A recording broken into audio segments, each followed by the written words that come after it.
তার কামনা বাসনা জাগ্রত হয়ে গেল। যখন মায়ের দিকে হাত বাড়াইলেন, বড় পীর ছিল গর্ভে। বড় পীর বাঘের রূপ ধরে এসে সেই ভিক্ষুকের ঘাড়ের মধ্যে ধরে ওইখানে একটা আসার দিয়ে মেরে ফেললেন।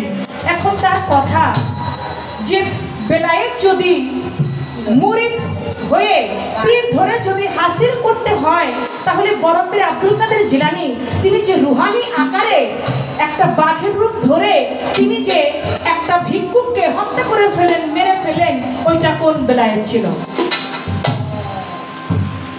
প্রশ্ন আপনার ভালো, আগে বুঝতে হবে বেলায়েত কিন্তু এক প্রকারের না। আমি আপনাকে বলছি যে বেলায়েত বলছে যে বেলায়েত ভাবধারাটা কেমন, এই বেলায়েতকে বাধ্যতামূলক করতেই হবে। আমি বলছি হ্যাঁ, বেলায়েত বাধ্যতামূলক করতে হবে। তাই আমরা যারা আদ মানুষ আছি, যারা সাধারণ মানুষ, তারা একজন কামেল পীরের কাছে গিয়েই যেন বেলায়েতটা হাসিল করে। কিন্তু বেলায়েত কিন্তু এক প্রকার না, বেলায়েত হচ্ছে চার প্রকার। বেলায়েত কয় প্রকার? বেলায়েত চার প্রকার। আমার বড় পীর আব্দুল কাদের জিলানী তিনি যেদিন বাঘের রূপ ধারণ করেছিল, সেই বেলায়েতটা ছিল বেলায়েতে কুবরা। বেলায়েতে কুবরা কায়েম করছে যারা মজবুত থাকিয়া নিজের ঈমান পার করে। কাল ভয়তার চৈতন্য মানুষ নয়, সে সামান্য জন্ম ধন্য করছে গিয়া ওলি আল্লাহর আতারে। কোন বেলায়েতের অধিকারী ছিলেন তিনি? তিনি ছিলেন বেলায়েতের কুবরার অধিকারী। এই জন্য তিনি দুনিয়ার বুকে রুহানি ভেসে এসে মায়ের ইজ্জত তিনি রক্ষা করেছিলেন।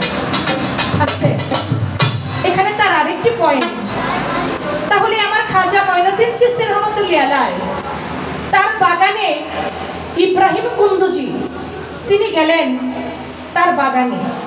তো ইব্রাহিম কুন্দুজি যখন তার বাগানে গেলেন, ছোট্ট আঙ্গুর এবং বেদানা ছিঁড়ে ইব্রাহিম কুন্দুজিকে আমার খাজা বাবা খাইতে দিলেন। যখন খাইতে দিল, ওই ফল ইব্রাহিম কুন্দুজি খাইলেন, চাপাইলেন, মুখের মধ্যে দিয়ে চাবাইলেন, চাপিয়ে অর্ধেকটা আমার খাজা বাবার মুখের মধ্যে তুলে দিল। যখন অর্ধেক ফল খাজা বাবার মুখে তুলে দিল, ওই ফল খাজা বাবা খেয়ে তার জালালি ভাব তিনি দেখতে পাইল। সাতবক জমিন, সাতবক আসমান আমার খাজা মঈনুদ্দিন চিশতি এক জায়গার মধ্যে বসে তিনি দেখতে লাগলেন। এখন তার কথা, তাহলে ইব্রাহিম কুন্দুজির কাছে তিনি মুরিদ হইল না, কিন্তু তিনি বেলায়েতে হাসিল করলো, সাতবক জমিন, সাতবক আসমান তিনি দেখতে পাইল। ইব্রাহিম কুন্দুজি তিনি কোন বেলায়েতের অধিকারী ছিল? ইব্রাহিম কুন্দুজি তিনি যেই বেলায়েতের অধিকারী ছিল সেটা ছিল বেলায়েতে আবরার। কোনটা? বেলায়েতে আবরার। যদি হাসিল করবি মন আমার, এমন ইবাদত করো, বলি তোমারে যেমন আল্লাহরে তুমি দেখতেছো, দেখা নামাজ পড়তেছো, ওই রূপ যদি না পারো যেন আল্লাহই দেখে তোমারে। সুবহানাল্লাহ। এটা হলো মজুম। ইব্রাহিম কুন্দুজি তিনি ছিলেন মজুম।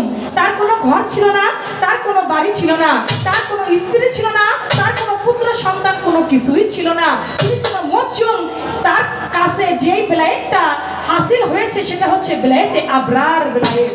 যে বেলায়েতটা নিজে প্রাপ্ত হইয়া আরেকজনকে প্রাপ্ত করা যায় যদি সে আল্লাহওয়ালা ব্যক্তি হয়। নিঃসন্দেহে আমার খাজা বাবা একজন আল্লাহওয়ালা ব্যক্তি, কারণ তিনি মাতৃগর্ভে থেকেই তিনি লা ইলাহা ইল্লাল্লাহ মুহাম্মদ রাসূলুল্লাহ কালেমা পাঠ করতে করতে এই দুনিয়ার বুকে এসেছেন। আল্লাহর জিকির করতে করতে আমার খাজা বাবা এই ধরাধামে তিনি এসেছেন। লা ইলাহা ইল্লাল্লাহ মুহাম্মদ রাসূলুল্লাহ জিকির করতে করতে আমার খাজা মঈনুদ্দিন চিশতি এই ধরাধামে আসেন। শুধু তাই নয়, দয়াল নবী যখন মেরাজে যাবেন, মেরাজটা বুরাকটা নড়াচড়া করে আমার খাজা মঈনুদ্দিন চিশতি তার হাত দিয়ে বুরাকের লাগামটা ধরলেন। যখন বুরাকের লাগামটা ধরলেন, আমার দয়াল নবী দোয়া করে দিলেন, হে মঈনুদ্দিন, আমার বুরাক নড়াচড়া করে তুমি যেহেতু সাহায্য করলে, বুরাকের লাগামটা তুমি হাত দিয়ে ধরলে, যারা তোমার হাতে এই দুনিয়ার বুকে যারা আমার উম্মত আছে তারাও তোমার হাতের উপর হাত রেখে বায়াত গ্রহণ করবে। সুবহানাল্লাহ। এই চিশতিয়ার কর্ণধার হয়ে গেল আমার খাজা মঈনুদ্দিন চিশতি। এই জন্য বাবা বেলায়েতে আবরারের অধিকারী হয়েছিল আমার ইব্রাহিম কুন্দুজি। বেলায়েতে বালামা বেলায়েতের রিয়াজাত, এর চাকরি হচ্ছে বেলায়েত।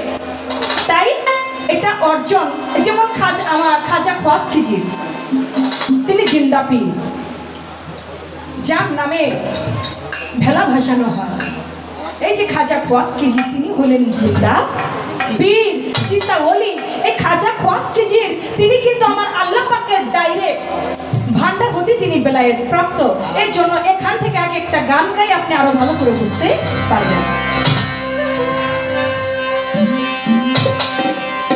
আছে বাইরের মানুষ ঘরে, যদি পাইতে চাও তারে, ভক্তি বিশ্বাস প্রেম মধুরে বন্ধ তাহারে।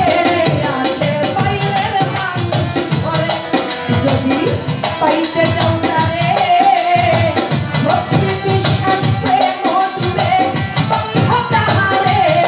আছে বাইরের মানুষ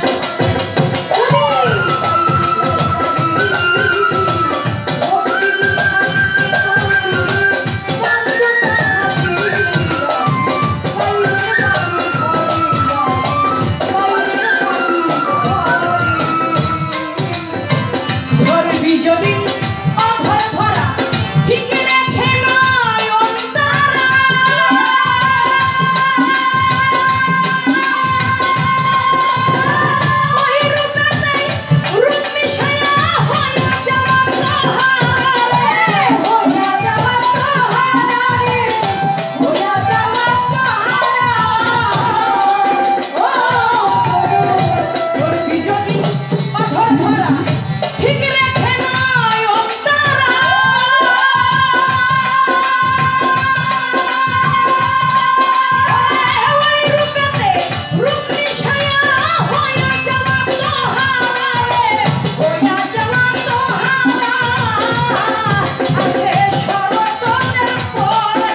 ঘরে।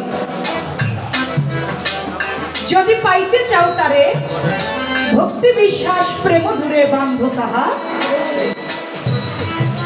ধরবি যদি অধর ধরা ঠিক রেখে নয়ন তারা, ওই রূপে নিহার করে হয়ে যাও আত্মহারা। আছে শরদলের পর তারা দেখা নিহার কর। পাবিরে অমূল্য নিধি দেখবি নজরে আসে বাইরের মানুষ ঘরে। সেই মানুষকে ধরবি যদি বাইরের মানুষ ঘরে আন, নয় দরজা কর্ম করে নাসিকাতে মার্গা টান। আছে তো লাশতে অজু, অজুতে মাবুদ, নিজের অজু ঠিক না হলে পাবি না।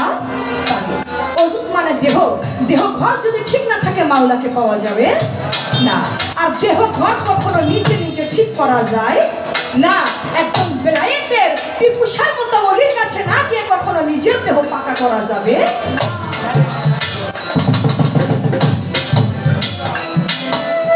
তাই প্রশ্ন করলেন আমার কাছে,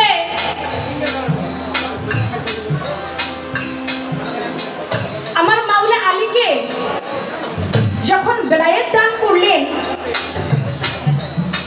একজন বলে উঠলেন যে আপনি যে মাওলা আলীকে বেলায়েত দান করছেন, মাওলা আলী আপনার মেয়ের জামাই দেখে দান করছেন। আপনার তো আরো সাহাবা আছে, আবু বকর সিদ্দিক আছেন, উমর রাদিয়াল্লাহু তাআলা আনহু আছেন, উসমান রাদিয়াল্লাহু তাআলা আনহু আছেন, কিন্তু আপনি তাদেরকে বেলায়েতে দান করছেন না, আপনি দান করছেন মাওলা আলীকে। কেন? আলী কি আপনার মেয়ের জামাই এর জন্য? আমার দয়াল নবী বললেন না, হযরত আলী আমার মেয়ের জামাই এর জন্য না, আমার আল্লাহ পাকের আদেশ এজন্যই আমি মাওলা আলীকে মাওলাইয়া দান করছি। তখন কোরআনের সূরা একটি, কোন সূরা নাজিল হলো? কোরআনের সূরার একটি আয়াত নাজিল হইল। এখন তার প্রশ্ন, কোরআনের সূরা কোন আয়াতটি নাজিল হইল যে মাওলা আলীর শানে? সেই আয়াতটা কোন আয়াত? সেটার নাম কি? সেটি হলেন সূরা মাইদা 67 নং আয়াত। সূরা মাইদা 67 নং আয়াত।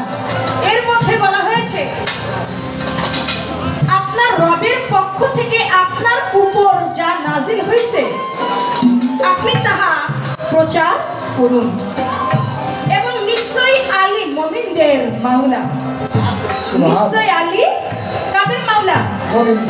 মুমিনদের না, আলী হচ্ছে মুমিনদের মাওলা।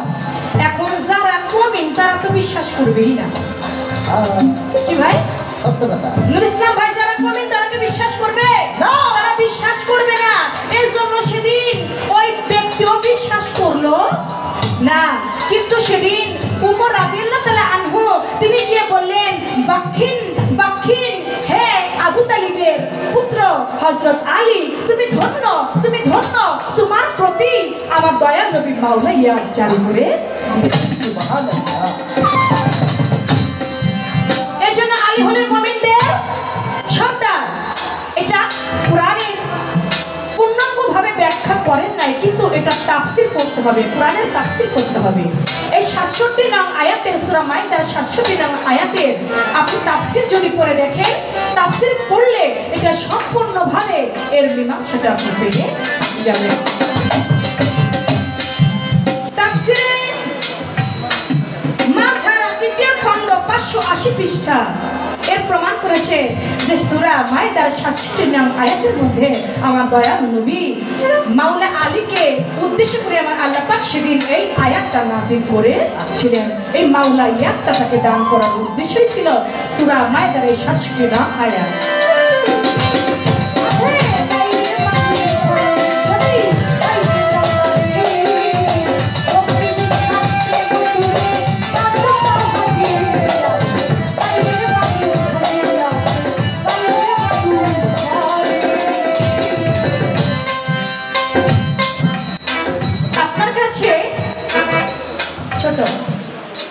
আপনি যেখান থেকে আমাকে প্রশ্ন করেছেন, আমি এখান থেকে আপনার কাছে জানতে চাই, সেদিন 18 জিলহজে দয়াল নবী যখন মাওলাইয়া হযরত আলীকে দান করলেন, তখন আবু বকর সিদ্দিক, উমর রাদিয়াল্লাহু তাআলা আনহু, উসমান রাদিয়াল্লাহু তাআলা আনহু সবাই সেটা মেনে নিলেন। সবাই শুধু মেনে নিলেন না, সবাই মাওলা আলীর হাতে হাত রেখে বায়াত গ্রহণ করেছিলেন।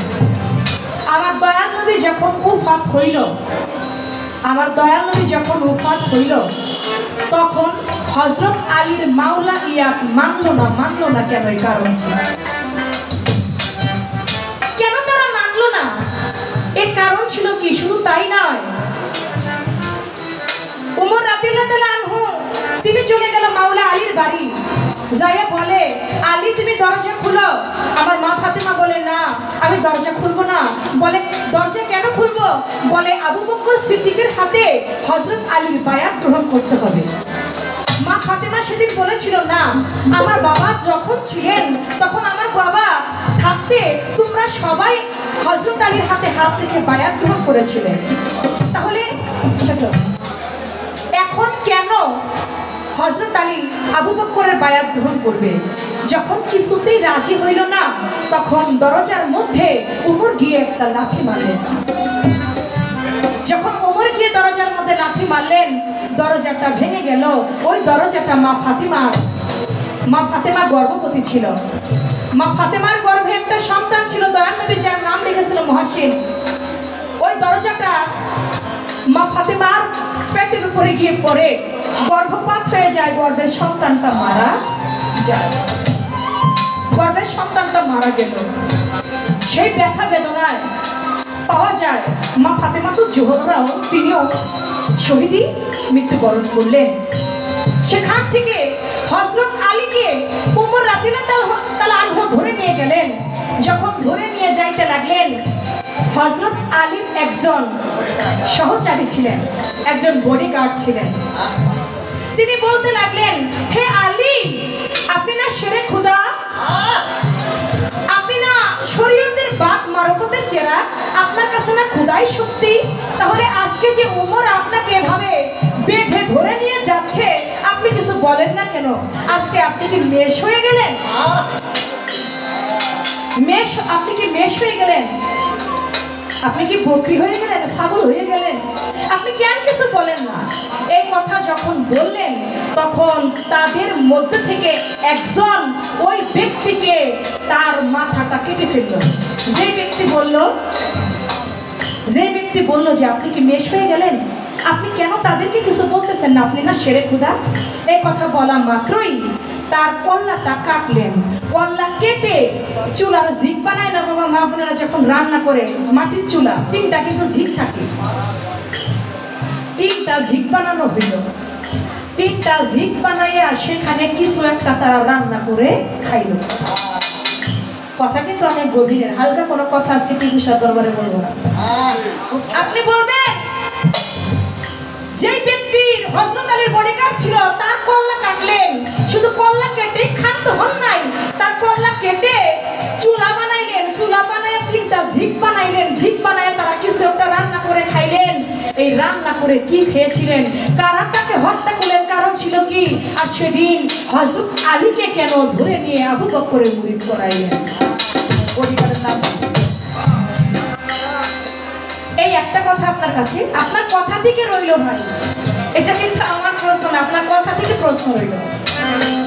এবার আপনার কাছে আমার প্রশ্ন থাকবে, আপনি বলবেন, আমার হুজুর পাক সাল্লাল্লাহু আলাইহি সাল্লাম একদিন তার একজন সাহাবাকে ডাকলেন, ডাক দিয়ে বললেন, হে সাহাবা, আমার পিতা মাতা তোমার চরণে কুরবান হয়ে যাবে। যতদিন আমার দয়াল নবীর কাছে যদি কোনো সাহাবা আসতেন, এসে তারা বলতেন, ইয়া রাসূলুল্লাহ, আমার পিতা মাতা আপনার চরণে কুরবান হোক। কিন্তু আমার দয়াল নবী শুধু একজন ব্যক্তিকেই বলেছিলেন যে আমার পিতা মাতা তোমার চরণে কুরবান হোক। আপনি বলবেন, সেই ভাগ্যবান ব্যক্তিটা কে? তার নাম তিনি কি কর্ম করেছিলেন যে দয়াল নবীর পিতা মাতা আব্দুল্লাহ এবং আমিনা তারা তাদেরকে তার চরণে কুরবান করে দিলেন? তার কর্ম ছিল কি? সেই সাহাবার নাম ছিল কি? এবং এই বিষয়টা ছিল কি? এই একটা কথাই যদি কথা আপনার কাছে রইল। আর কথা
না, মুরিদ হইলাম, মুরিদ হইয়াই বেলায়েত হাসিল করলাম। শুধু তাই নয়, আল্লাহর তরফ হইতেও আল্লাহর ওলিগণ এই বেলায়েত প্রাপ্ত হয়েছেন। দেখেন, নবুয়তের একজন নবী যার নাম ছিল মুসা নবী, নবুয়তের একজন নবী যার হাতের, মুসা নবীর হাতের লাঠির মধ্যে ছিল কিন্তু তার নবুয়ত। সেই নবুয়তের একজন নবী মুসা নবী একদিন একটা রাস্তা দিয়ে যায়। যখন রাস্তা দিয়ে যায়, একটা মহিলা রাস্তায় দাঁড়িয়ে আছে। রাস্তায় দাঁড়িয়ে থেকে বলতেছে, মুসা নবী আপনি কই যান? বলে আমি কুহুতার পাহাড়ে যাই। বলে আপনি কুহুতার পাহাড়ে গিয়ে কি করেন? বলে আমি আল্লাহর সাথে কথা বলি। বলে মুসা নবী আপনি যখন আল্লাহর সাথে কথা বলেন, মুসা নবী জানেন আমার বিবাহ হয়েছে অনেক বছর হয়েছে, কিন্তু আল্লাহ পাক আমাকে কোনো সন্তান আদি দান করেন নাই।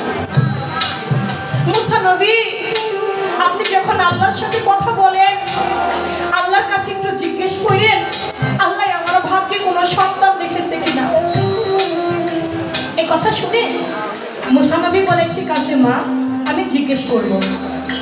মহিলাটা ওই জায়গার মধ্যে দাঁড়িয়ে আছে। মুসা নবী কুহুতার পাহাড়ে গিয়েছে। কুহুতার পাহাড়ে গিয়ে বলতেছে, মাওলা গো, আজকে পথের মধ্যে একটা মহিলার সঙ্গে আমার দেখা হইল। ওই মহিলা জানতে চেয়েছে তার ভাগ্যে তুমি কোনো সন্তান রেখেছো কিনা। আমার আল্লাহ কয়, মুসা নবী তুমি বাড়ি ফেরার পথে বলে দিও আমি আল্লাহ ওই মহিলার ভাগ্যে কোনো সন্তান রাখি নাই। মুসা নবী বাড়ি ফেরার পথে দেখে অভাগী মহিলাটি পথের মধ্যে দাঁড়িয়ে আছে। বলে মাগো, আল্লাহর কাছে শুনেছি আল্লাহ পাক বলছে তোমার ভাগ্যে কোনো সন্তান আল্লাহ রাখে নাই। এই কথা শুনে মহিলাটা একটা চিৎকার দিলেন, কান্না করতে লাগলেন যে আপনি কি বলেন, আপনি না আল্লাহর নবী, আল্লাহ বলছে আমার ভাগ্যে কোনো সন্তান রাখে নাই। এই কষ্টের দুঃখে যে একজন নবীর কথা তো মিথ্যা হইতে পারে না। কাঁদতে কাঁদতে মহিলাটা বাড়িতে চলে গেল। বাড়িতে গিয়ে মহিলা বাজান আমার কি কর্ম করিল, অনেক সময় বিছানার মধ্যে শুয়ে শুয়ে কান্না করতেছিল। হঠাৎ করে মনে পড়ে স্বামী আমার বাড়ি আসবে কিছুক্ষণ পরে, বাড়ি এসে খাবার যদি না পায় আমাকে মারি দিবে এই না ধরার বুকে। কি করা যায়? কিছুটা আটা নিলেন, কিছুটা আটা নিয়ে স্বামীর জন্য রুটি বানায় আর দু চোখের পানিতে রুটি ভেজে যায়। ওই পথ দিয়ে আমার টিপুসার মধ্যে একজন আল্লাহর ওলি যায়। ওই মহিলার রান্নার ঘরের পিছন দিয়ে আমার টিপুসার মধ্যে একজন পাগল যায়। দেখেন বেলায়েতের ওলিদের খেলা, যদি না শুনেন না বুঝেন তাহলে বেলায়েত কি বুঝতে পারবেন? আমার টিপুসার মধ্যে একজন আল্লাহর ওলি রান্নাঘরের পিছন দিয়ে যায়। দেখেন মহিলার কান্নার শব্দ, তিনি আর গেলেন না, আস্তে করে বাড়ির ভিতরে ঢুকলেন। বাড়ির ভিতরে ঢুকে দেখে মহিলা কান্না করে। বলে মা তুমি কেন কান্দো? তোমার কান্নায় রুটি ভিজে যাচ্ছে। ও মা তুমি কেন কান্দো? কয়া পাগল, আমি যে কেন কান্দি এটা তোরে কইলে তুই কি বুঝবি পাগল? আমি যে কেন কান্দি এটা তোরে বললে তুই তো বুঝবি না। বলে মা তারপরে যদি বলতে। বলে পাগল রে, অনেক বছর হয়েছে আমার বিবাহ হয়েছে, আল্লাহর নবী মুসা নবী, আজকে আমি তার কাছে জানতে চেয়েছি আমার ভাগ্যে আল্লাহ কোনো সন্তান রেখেছে কিনা। জানিস পাগল, মুসা নবী বলছে আল্লাহ নাকি বলছে আমার ভাগ্যে আল্লাহ কোনো সন্তান রাখে নাই। আমি এই দুঃখে কাঁদছি, এটা আমার তোরে বলে লাভ কি? বলে ও আচ্ছা, তোমার সন্তান হবে না এই জন্য তুমি কাঁদো? বলে হ্যাঁ। বলে মারে তুমি তো রুটি বানাইতেছো, আজকে আমি পাগল 7 দিন হয় আমি কিছু খাই নাই। মানে তোমার ওই রুটি থেকে যদি তুমি আমাকে একটা রুটি খাওয়াইতা, আমি আল্লাহর কাছে দোয়া করতাম, আল্লাহ তোমাকে একটা পুত্র সন্তান দান করতো। বলে তুমি ওই রুটি থেকে যদি একটা রুটি আমাকে খাওয়াইতা, আল্লাহর কাছে দোয়া করতাম, আল্লাহ তোমার একটা পুত্র সন্তান দান করতো। পাগলের কথা শুনে কয়, দেখছো পাগল, তুমি কি মুসা নবীর থেকে বড় হয়ে গেছো নাকি? মুসা নবী আমারে বললো আমার ভাগ্যে কোনো সন্তান নাই, আর তুমি আমার একটা রুটি খাওয়াই তুমি আমার সন্তান দিবা? কি বলো তুমি?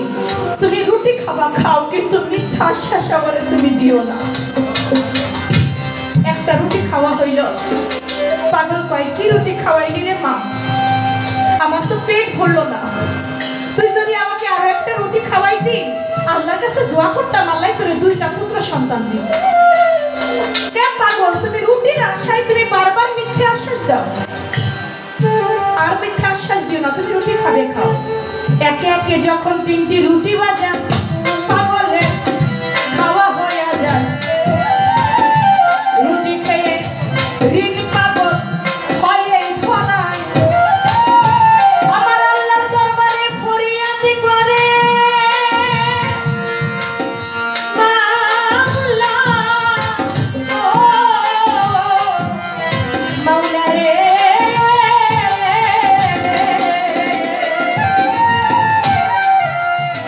ও মাওলা, সেই মহিলা নিজে না খেয়ে স্বামীকে না খাইয়ে আমাকে 3টা রুটি খাওয়াইল। আমি যদি তোমার সত্যি পাগল টিপসা হইয়া থাকি রে, এই রুটির বরকতে 3টা পুত্র সন্তান মহিলাকে দান করিও। আল্লাহর কাছে দোয়া করতে দেরি আছে পাগলে, আল্লাহর দরবারে কবুল হইতে দেরি নাই। সুবহানাল্লাহ। দোয়া করতে দেরি আছে, কবুল হইতে দেরি নাই। আমার আল্লাহর দরবারে কবুল হয়ে গেছে। বাবা, খারাপ লাগে আপনাদের? ধন্যবাদ। আমার আল্লাহর দরবারে দোয়া কবুল হয়ে গেছে। কয়েক বছরের মধ্যেই মহিলার 3টা পুত্র সন্তান হয়ে গেছে। ওই পথ দিয়ে অনেকদিন হয় মুসা নবী যায় না, কিন্তু পথের মধ্যে মহিলা দাঁড়িয়ে থাকে, কোন দিন মুসা নবী যাবে, মুসা নবীকে ধরবে। একদিন ওই পথ দিয়ে মুসা নবী যায়, বলে মুসা নবী দাঁড়ান, কই যান? বলে আমি কুহুতর পাহাড়ে যাই। বলে আমাকে চিনছেন? বলে তুমি সেই মাটা না যার কোনো সন্তান হয় না? বলে হ্যাঁ, আমি সেই মা। আপনি বলছিলেন আল্লাহ নাকি বলছে আমার ভাগ্যে কোনো সন্তান নাই, কিন্তু মুসা নবী আজকে আমার একে একে 3টা পুত্র সন্তান হয়েছে। এ মুসা নবী, এটা আপনার কোন আল্লাহ দিছে?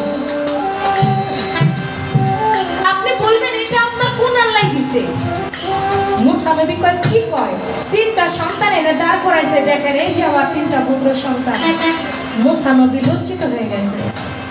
মুসা নবী লজ্জিত হইয়া কুহুতর পাহাড়ে গেছে, যাইয়া বলে মাওলা, আজকে তোমার কাছে অন্য কোনো কথা না, একটা বিষয় জানতে চাই।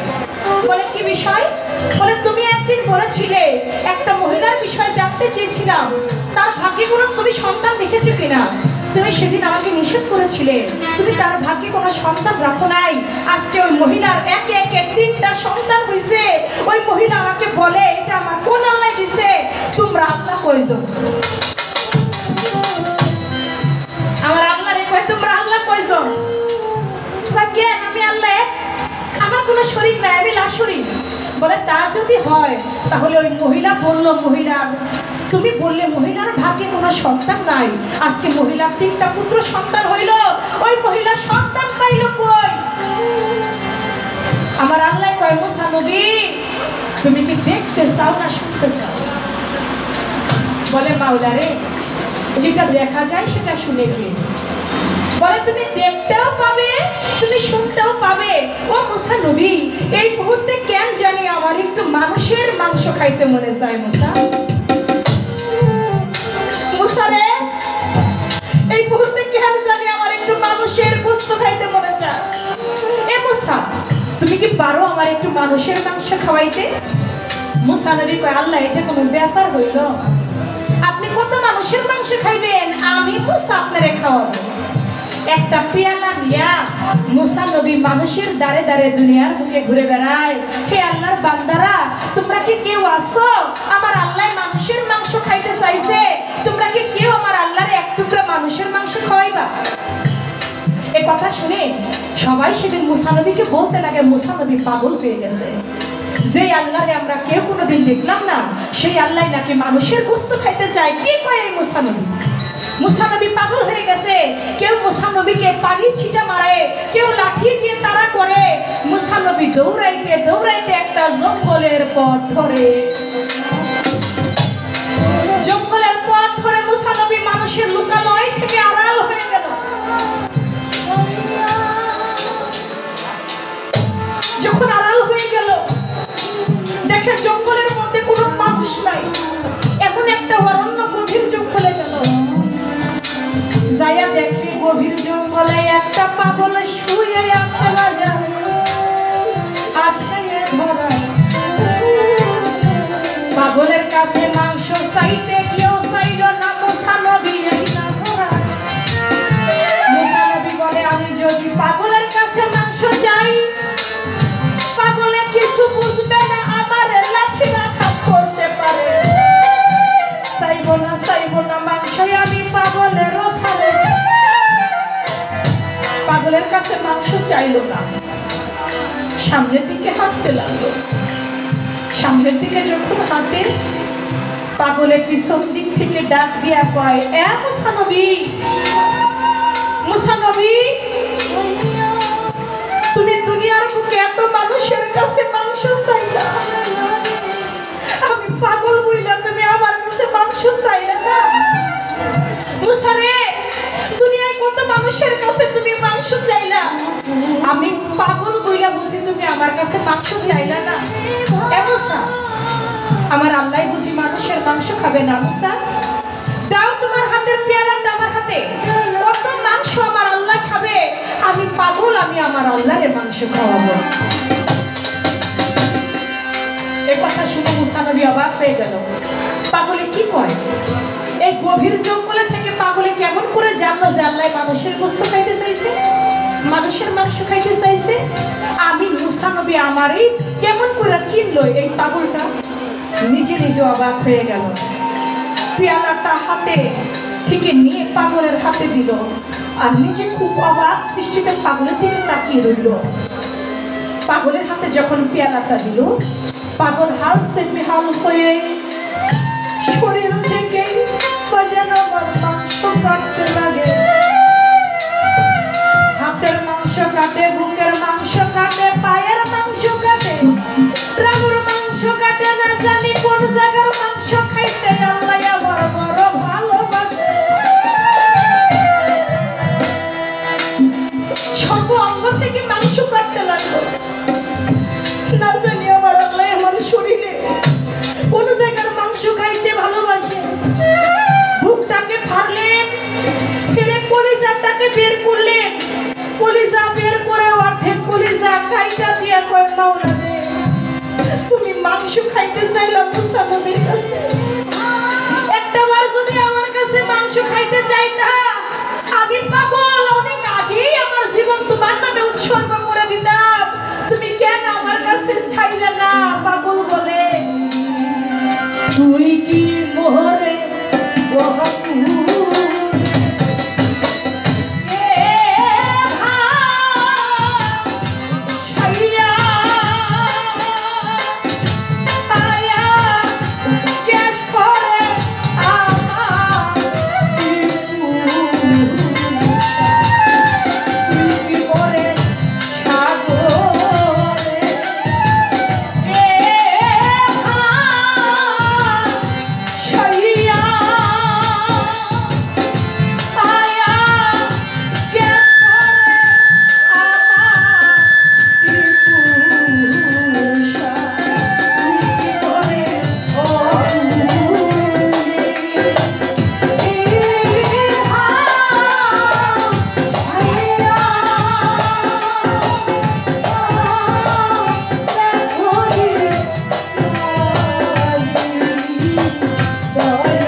উঠে আমার আল্লাহকে বলে, মাওলা রে, তুমি কি আমাকে সাগরে ভাসিয়ে দিলে? তুমি কি আমাকে অকুলে ভাসাই দিলে? তুমি মুসা নবীর কাছে মাংস চাইলে, একটা বার যদি আমি পাগল আমার কাছে মাংস চাও, তোমার নামে আমার জীবন উৎসর্গ করতেও আমার দ্বিধা করি না। তুমি পাগলের কাছে মাংস চাইলা, কত মাংস খাইবা? শেষ পর্যন্ত পাগল তার কলিজা থেকে অর্ধেক কলিজা কেটে মুসা নবীর প্লেটের মধ্যে তুলে দিল।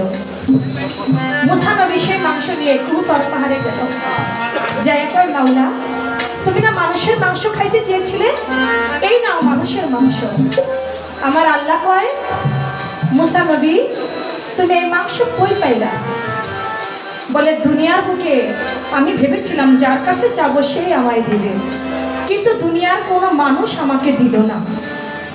সবাই আমাকে তাড়া করলো, লাঠি দিয়ে তাড়া করে, কেউ আমি আল্লাহ যে মাংস খাইতে চায় এটা কেউ বিশ্বাসই করলো না।